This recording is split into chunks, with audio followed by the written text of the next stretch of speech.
Uma simples palavra, isso aqui é gestão do tempo, né? O nome da palestra. Você vai anotar assim, o do, escreve assim, ó, do, aí você vai colocar no, aí você vai riscar o do. Não existe gestão do tempo, você não manda no tempo, você não volta no tempo, você não avança no tempo, você não manda em nada. Isso é a primeira coisa que você vai colocar na sua cabeça. Ninguém manda no tempo, a não ser o dono do tempo, que é Deus. Outra coisa que você já falou, você queria que o dia fosse maior. Isso é a característica de alguém ineficiente. Ineficiente. A pessoa, quando quer que o dia seja maior, ela está declarando o seguinte: Deus é incompetente. É isso que ela está falando. Você quer trocar uma ideia com ele nesse nível, sim ou não? Não. Você quer falar que ele é competente? Não. Fala com a boquinha assim, ó. Não existe gestão do tempo. Existe gestão no tempo. Então tem alguns tempos. A grosso modo existem 3 tempos, alongando o passado, o presente e o futuro. No passado você vai notar o seguinte: no passado tem 2 tempos, um passado de glória e um passado de derrota. Como é que fica preso no passado? Ninguém vai ficar preso no passado que é neutro. Não existe esse passado. Ou passado é de glória, né? Por exemplo, essa era de tecnologia, de internet, tem gente que tem muito problema com o passado, porque era famoso na televisão e hoje é insignificante na internet. Muita gente. Gente que já foi assistida por 150 milhões de pessoas e tem 50 mil pessoas no Instagram. Aí a pessoa fica doida, porque ela não deu conta de transicionar isso. Então, se você tem glória no passado, você pode correr o risco de ficar preso nesse tempo. Se você tem treta no passado e não resolve, você também pode ficar preso nesse tempo. No futuro, de preocupação e ansiedade, você vai para esse tempo quando você não está preso no passado e nem produzindo no agora. Quando você percebe, tem um futuro que é brilhante, que é colher aquilo que eu plantei, e tem um futuro de ansiedade. Não sei se você já parou para pensar, ninguém fica depressivo por causa do amanhã. A depressão é sobre o ontem. A ansiedade não é sobre o ontem, a ansiedade é sobre o amanhã. A ansiedade é uma palavra chamada preocupação, é colocar o cérebro no modo pré-ocupado. Você imagina uma pessoa que tem que trabalhar só amanhã e fica preocupado hoje, ou seja, ocupa o dia de desfrute, né? O dia mundial do desfrute, oficialmente é domingo. O Senhor falou para a gente separar o sábado. Eu descobri que a gente pode desfrutar todo dia. Quando Deus fala, é para separar o sábado, Ele está falando pelo menos isso. Presta atenção. Quando Ele estabelece uma lei, Ele está falando, recolha pelo menos isso. Então presta atenção. Quando Ele fala, separa o sábado significa desfrute. Desfrute no hebraico é descanso. Algumas pessoas confundem, achando que Deus cansou da obra, como se Ele fosse fraco, como eu e você. Ele é uma fonte inesgotável, onipresente, onipotente. E aí sabe o que acontece? Ele fala descansar, desfrute no hebraico. Porque naquele 7º dia Ele falou, agora vamos ficar eu e você olhando e contemplando toda boa obra. Deixa eu olhar para você, vamos ser amigo. É isso que Ele estava falando. Então sim, tem um futuro brilhante. Quando você sabe e vê esse futuro, você começa a produzir no agora. No agora tem 2. Tem um agora onde você está produzindo, e tem um agora que você está sendo omissivo. E aí tem alguns cérebros, são poucos, é um caso mais raro, não tem problema nenhum com o passado e nem problema nenhum com o futuro, mas é tão sem objetivo, tão sem propósito, e anda rodeado de gente que não fala nada com nada, que essa pessoa é tipo um zumbi. Ela não está desconfigurada por conta de passado algum e nem está preocupada com nada do futuro, é um zumbi. Esses casos são mais raros, mas o que significa esse caso dessa neutralidade no agora, nessa omissão? Neutralidade não, nessa omissão. Falta de sonho, falta de objetivo, falta de conhecimento. É tanta falta que a pessoa ela estabiliza e fala, isso aqui tá bom. Um dia eu parei um senhor jardineiro fazendo uma bela obra lá no meu condomínio. Eu falei, quanto que o senhor ganha por mês? Aí ele falou, eu ganho R$1.800. Eu falei, você sabe que o senhor está fazendo nesses 2 dias de trabalho, você poderia cobrar 5 mil? Ele falou, mas eu não quero. Eu falei, por quê? Porque eu prefiro ficar fechado. Por que eu prefiro isso? Eu falei, não, você não entendeu. Você está fazendo jardim de rico e em 2 dias esse jardim é 5 mil conto. Sem comprar nada, só serviço. Ele, eu sei, mas eu não quero. Então assim, essas pessoas elas são omissas com o agora. não tem sonho nenhum, não está apontando nada para frente, não tem nada que a perturba na cabeça dela, ela só está num ambiente que não estimula, ela não tem pessoas que patrocinem ela, não tem. E quando começa a ter, a cabeça faz assim, ó, explode. Então ninguém tem gestão do tempo. Você tem gestão do seu filho pequeno. Seu filho ficou grande, você tem gestão dele? Alguns pais sim, desde que o filho não seja gestor da própria vida. Você tem gestão de coisas? Tem. De tempo você não tem. Você tem gestão do que Deus vai fazer? Também não. Aprenda. Quando você perceber que é o mover daquele que te chamou, você não tem gestão disso. Mas no tempo que você tem, você consegue dominar. Na palavra fala assim, ó, que dá para você remir o tempo. Eu anotaria assim, ó, hashtag remissão.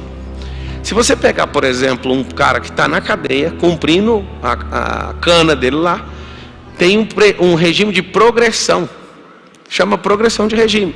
O cara tem antecedentes criminais, o cara tem bom comportamento, não foi por crime hediondo, tem que seguir uma lista. Seguiu a lista? Seguiu. 3 dias trabalhando no presídio, ele consegue remir um dia, desconta um dia. Assim também é no reino espiritual. Assim também é na gestão no tempo. Dias altamente produtivos começam a remir o tempo que você estava parado. Eu te provo. Se você entrar numa exponencialidade e sair da vida linear, cada alavancada que você der engole 10 anos da sua vida passada. Tem gente que fica 30 anos sem virar nada na vida. Aí entra no ambiente certo, com pessoas certas, usando as ferramentas certas, se conectando. O que acontece? Essa pessoa absolutamente, ela consegue fazer essa remissão de tempo. Então, se até no presídio o cara trabalha 3 dias, desconta 1 da pena. Imagina você que é altamente produtivo, descobre sua identidade, desbloqueia, faz os cambal, conecta com gente certa, modela, produz, acorda mais cedo, bum, explode a cervilha e continua explodindo o limão, o melão, a melancia. Quando a festa está conectado online nessa expansão de consciência aí no universo. Se for desse jeito, eu vou te falar, você vai entrar numa coisa chamada remissão de tempo. O que você vai fazer agora? Vou te mostrar 7 formas de olhar para tudo que alguém está falando para você assim, isso aqui é urgente, isso aqui é emergente, nós vamos tratar isso aqui. A primeira coisa é emergência. Emergência, ela sobressai a qualquer assunto. É uma emergência? É, não tem que discutir, é a prioridade número 1 e tem que ir. Nós vivemos de emergência? Não. Mas existem pessoas que vivem de emergência. O cara que trabalha na ambulância. O cara que trabalha na ambulância vive de emergência. Para ele, acredite, aquilo não é emergência mais, aquilo é importante, é o trabalho dele. Cuidado com a emergência. A maioria das emergências, quando vem de terceiro, você entra no impacto, você vai acabar criando outra emergência. Segunda coisa, chama urgência. Esse negócio aqui você vai gostar. Geralmente, as urgências não são suas, são dos outros. Você pode escrever na frente de urgência assim, ó. Urgência é aquilo que eu deixei de fazer no tempo oportuno, é por isso que virou urgente. A emergência é um acidente, claramente um acidente. Um acidente, um assalto, alguma coisa que tomou a pessoa de susto, que saiu do eixo que estava acontecendo. Agora a urgência não, a urgência é porque não fez no tempo oportuno. Eu amo quando a pessoa fala, preciso falar com você urgente. E eu falo, mas não está na minha urgência. Se você é uma pessoa boa de gestão no tempo, você quase não tem urgências. Urgência é quando você deixa para depois. Aí vira urgente. Vou te lembrar lá na escola. Quem aqui estudou escola pública? Levanta a mão. Eu também. Você lembra que o professor passava mês de fevereiro, assim, ó, 5ª série, trabalho de feudalismo, era para entregar em abril, dia 18. Dia 17, você não fez nada de abril. Dia 18, você virou impressora matricial. Você lembra? Aí mistura feudalismo com ostracismo, com iluminismo, e começa a misturar tudo, mas a capa está escrita, aquele assunto. Virou urgência, porque quando era importante você não tratou. Presta atenção. Nível 3, importante. O que é importante, você precisa dar um foco, porque senão pode virar uma urgência. E dependendo da urgência, se não for atendida, pode virar uma emergência. Geralmente você vai saber, se você for bom de gestão no tempo, algo poderoso vai acontecer. Alguém que vai trazer esse negócio, não é você. Se você tratar as suas tarefas, eu vou ensinar como. Delegando, tendo a humildade de falar que não dá conta de fazer tudo. Tem gente que vive desorientado com tarefa, ação e projeto, porque ela não tem humildade de falar, eu não vou fazer isso. A coisa que eu mais amo não é fazer uma tarefa, é falar, não vou fazer essa tarefa. O que é ser produtivo? Não é fazer muito, é se propor a fazer algo e cumprir o que se propôs a fazer. Isso é ser produtivo. Esse é o ápice da produtividade.